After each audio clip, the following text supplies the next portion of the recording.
Salut tout le monde, bienvenue sur la chaîne de l'Alpha, moi c'est Camille et aujourd'hui on se retrouve pour une nouvelle vidéo.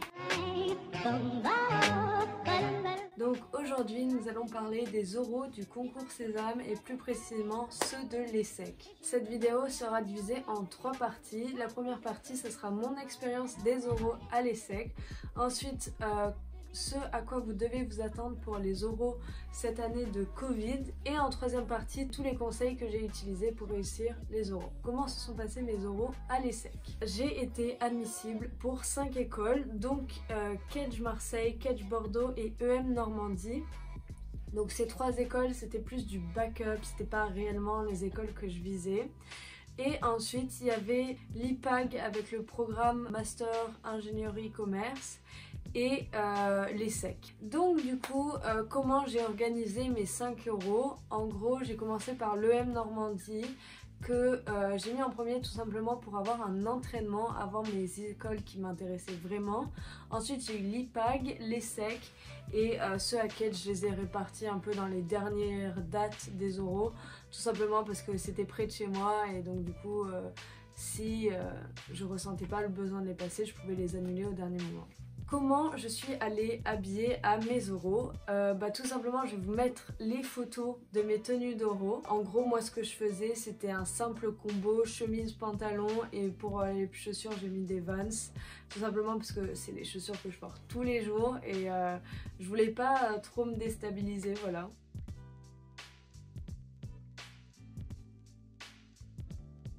Il faut savoir que lors des oraux, en fait les écoles qui sont moins bien classées entre guillemets vont vraiment tout déployer les moyens sur les portes ouvertes. C'est-à-dire ils vont vous offrir des goodies, ils vont vous saucer, vous aurez une équipe autour de vous qui va avoir le sourire constamment, etc. L'objectif c'est vraiment de vous charmer et de vous dire viens dans mon école. Et franchement ça a super bien marché, j'y ai vu que du feu. Par exemple je me souviens encore très nettement de mes oraux à l'IPAG. Donc déjà on arrive, on est applaudi dans une rue en plein milieu de Paris quand on entre dans l'école. Ensuite il y avait des buffets à volonté, donuts, fruits, bref tout ce que tu veux. Et on avait à notre disposition une Wii, donc je me souviens entre mes oraux je faisais des parties de Mario Kart avec les élèves de l'école. Donc vraiment genre j'ai passé une super bonne journée. À un tel point que quand je suis arrivée à l'ESSEC, j'avais trouvé que c'était un peu fade. J'aimais pas du tout le campus, j'avais un peu l'impression qu'il s'appétait trop, qu'il c'était trop bien pour nous, enfin bref ça m'avait pas trop plu. Comment ça s'est passé à l'ESSEC? Donc déjà t'arrives, personne pour t'applaudir, choquée. Tu rentres dans l'ESSEC, il va y avoir un marquage au sol, donc ça y a pas de souci.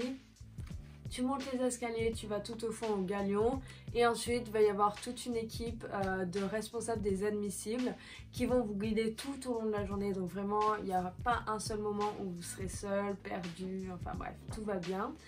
Donc du coup tu descends dans le galion et donc on te donne un sac plein de goodies. Moi j'avais eu des espadrilles, un t-shirt, de la nourriture, un carnet, un stylo, bref, trop cool.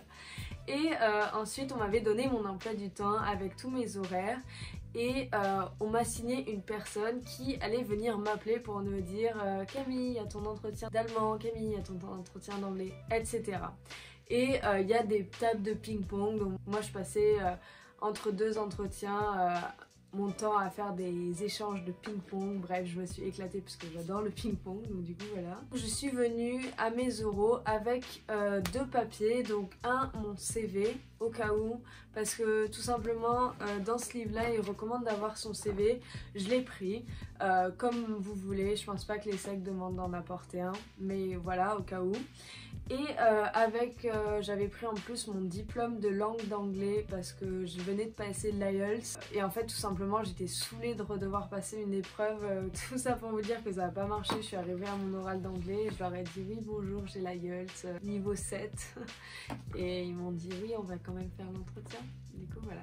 Mon entretien d'anglais. La LV1 et la LV2 c'est pas du tout le même fonctionnement, c'est pas les mêmes objectifs. Dans la LV1 vraiment l'objectif c'est de te faire le plus parler, de savoir à quel niveau complexe d'anglais tu peux t'exprimer, quel vocabulaire tu maîtrises et du coup on va vraiment dans cet entretien viser à voir comment tu t'adaptes. Donc on va te poser des questions sur des sujets extrêmement pointus. t'es pas censé avoir les connaissances en fait.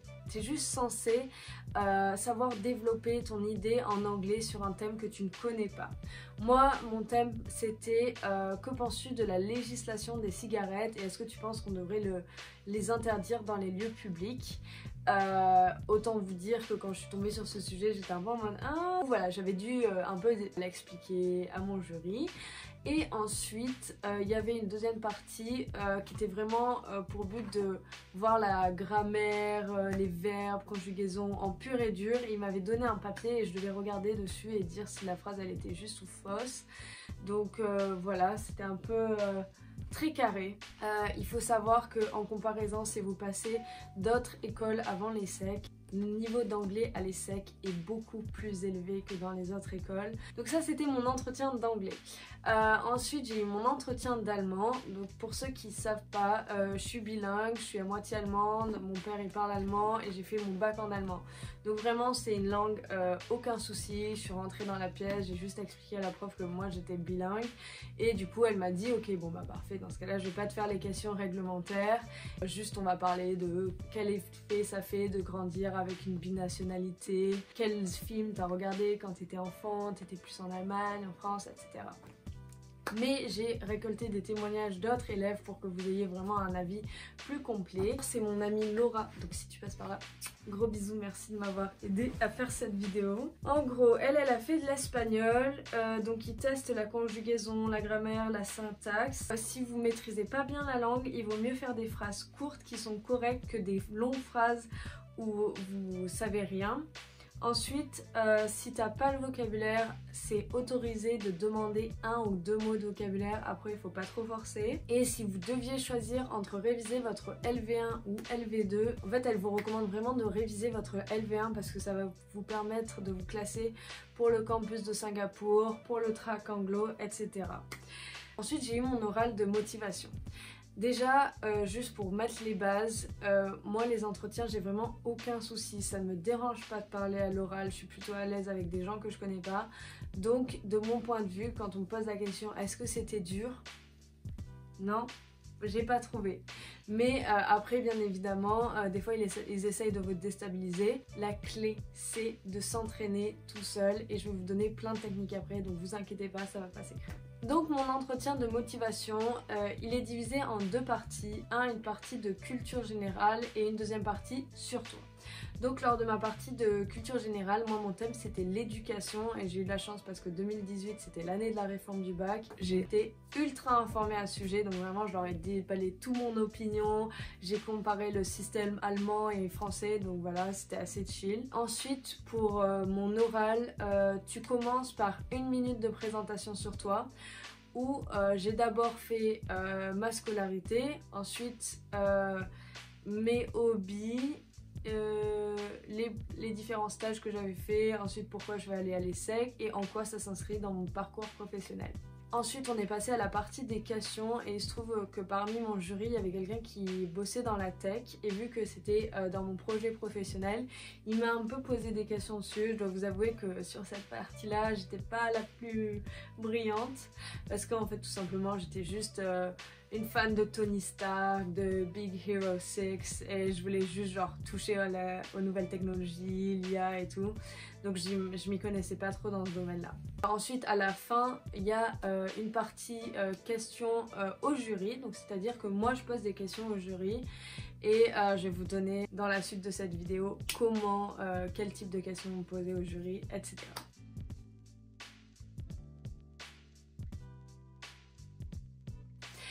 Donc nous attaquons la deuxième partie qui est comment vont se dérouler les oraux en période de coronavirus. Déjà petit disclaimer, je tiens à dire que si vous regardez cette vidéo après la période du Covid et que vous avez vos oraux en présentiel, la partie conseil est vraiment pour les deux. Donc je donne des conseils qui s'appliquent dans les 2 cas et si c'est pas le cas je le précise. Back to Covid, il y a 1 mois et demi, il y a l'ESSEC qui m'a contacté pour faire partie de toute leur campagne promotionnelle du BBA de l'ESSEC et suite à ça on a eu un Zoom sur lequel on a un peu prévu tout ce que je pouvais faire et moi la seule information que je demandais c'était comment allaient se dérouler les oraux afin que je puisse vous le dire un peu en avance et que vous soyez vraiment parés face aux ces oraux.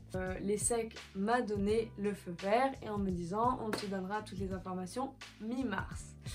Mi-mars, je n'ai pas de nouvelles, je relance, aucun signe de l'ESSEC. Donc du coup voilà, c'est un peu pour ça que cette vidéo vient aussi tard, parce que j'espérais réussir à les convaincre de quand même me donner une réponse. Mais ils m'ont juste renvoyé à... ils m'ont dit oui, regarde les séminaires qu'on va faire le 17 avril, sauf que le 17 avril c'est la veille de vos oraux, donc beaucoup trop tard pour vous aider. C'est pour ça que je sors quand même cette vidéo. Mais pendant notre entretien, j'ai quand même pu apercevoir des possibles modalités d'oraux. Donc je vais vous donner juste toutes les informations que j'ai. Je tiens à dire que je suis pas sûre que ça va se dérouler comme ça. Donc du coup, comment on m'a dit que ça allait se dérouler?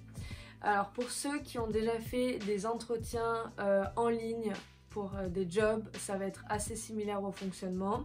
Donc ça se passe comment? Désolée, ma caméra et mon appareil photo est mort, donc j'espère que l'angle est toujours similaire. T'arrives sur un site web, va y avoir une page où ils vont te demander de tester ton micro et ta caméra.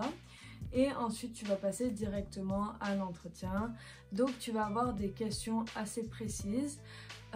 Je sais pas si vous aurez genre 3 minutes pour lire la question ou si c'est un temps illimité. Et ensuite vous allez passer à la partie recording où tu vas t'enregistrer en train de répondre à la question. Ça va se dérouler comme ça tout le long.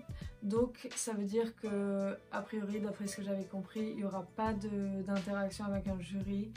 Donc il faut vraiment que vos réponses soient complètes AF. Faut pas qu'il y ait un point qui pourrait susciter la curiosité du jury et qu'au final vous n'y répondiez pas. Donc préparez quand même vos réponses, mais faites-le uniquement sous forme de bullet points, parce que si c'est un test complet, honnêtement c'est ultra ennuyant. Juste préparez-vous, mais en bullet points. Pour info, dans le livre de la Bible des entretiens de motivation, il y a plein de questions type assez classiques sur ce que les jurys peuvent poser. Racontez-nous votre parcours, pourquoi avez-vous choisi ces études, racontez-nous une expérience dans le cadre de laquelle vous avez eu à faire preuve d'initiative, racontez-nous votre échec le plus cuisant. Alors ça c'est vraiment une que je vous conseille de bosser. Pourquoi notre école? Ça aussi c'est ultra important. Donc quand vous répondez à cette question, il faut vraiment qu'en amont vous ayez saigner le site web de l'école, que vous sachiez son slogan, sa création, ses valeurs, pour aussi pas être en inadéquation avec les jurys. Par exemple dire ouais moi je suis à fond féministe, je sais pas, et que ce soit une école qui soit pas en faveur. Enfin bref, je pense pas qu'il y ait une école qui soit dans ce cas là, mais juste que vous soyez aligné en opinion politique. Avez-vous un plan B? Quel est votre projet professionnel? Quelle attitude adoptez-vous en cas de conflit? Quel est le dernier livre que vous avez lu? Et ensuite il y a aussi des détails sur comment aborder chacune de ces questions. Mais juste j'essaye de vous donner un avant-goût. En plus on m'a dit que sur la plateforme du concours Sésame il y a vraiment plein de ressources, donc appuyez-vous là-dessus. En fait déjà un conseil qui m'avait vraiment marqué, quand tu réponds à la question quels sont vos défauts, déjà vous en avez des défauts, c'est pas une question. Mais il faut vraiment réussir à le tourner de manière positive.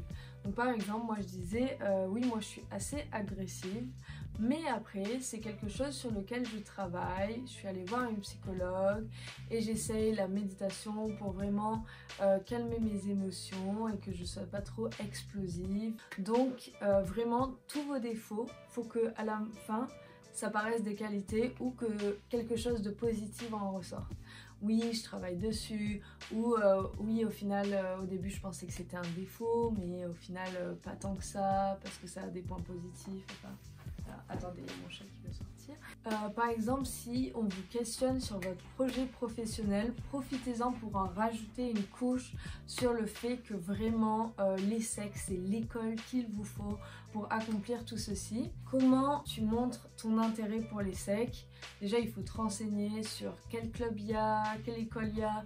Comme ça, vous pouvez vous en servir pour votre argumentaire. Par exemple, vous êtes intéressé dans la finance et vous dites oui, donc déjà, je trouve que l'ESSEC est une école très qualifiée pour ce domaine-là.